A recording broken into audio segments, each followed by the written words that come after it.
தட்டை, சீடை, முறுக்கு, ரிப்பன் பக்கோடா, அதிரசம் என்ன வேணாலும் செய்யுங்க. ஒரே ஒரு 5 லிட்டர் இதய மந்த்ரா கடல் எண்ணெய் பேக் ஒரு மாசம் முழுசுக்கும் அத்தனை சமையல் முடிச்சு விடலாம். இதய மந்த்ரா. அவர் பேச ஆரம்பிச்சார். ஞானசேகரன் அண்ணா யூனிவர்சிட்டி வழக்கில் பார்த்தீங்கன்னா இன்னைக்கு தண்டனை கொடுத்துருக்குறாங்க. தண்டனை விவரம் என்ன அப்படின்னு பார்த்தீங்கன்னா 11 செக்ஷன்லையும் அவர் வந்து குற்றவாளி அப்படின்னு சொல்லிட்டு இதுக்கு முன்னாடி வந்த ஹியரிங்கில் சொன்னாங்க. அதுக்குண்டான தண்டனை விவரம் தான் இன்னைக்கு கொடுத்துருக்குறாங்க.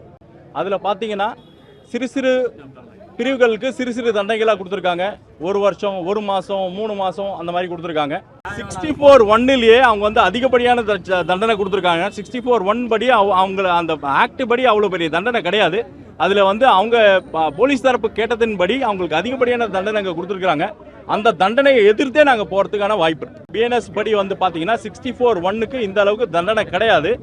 அப்படி இருக்க பட்சத்தில் அவங்க 64(1)ல் 30 வருஷம் அதிகப்படியான தண்டனையாக கொடுத்துருக்காங்க. அந்த 30 வருஷத்துலையும் இன்னொரு ஷரத்து வச்சுருக்காங்க, எந்த விதமான ரெமிஷன் கேட்கக்கூடாது அப்படிங்கிற மாதிரி அவங்க சொல்லியிருக்கிறாங்க. அப்படி வந்து அவரோட பிரைமரி ரைட்டை வந்து ஒரு கோர்ட்டால் கட்டைல் பண்ண முடியாது.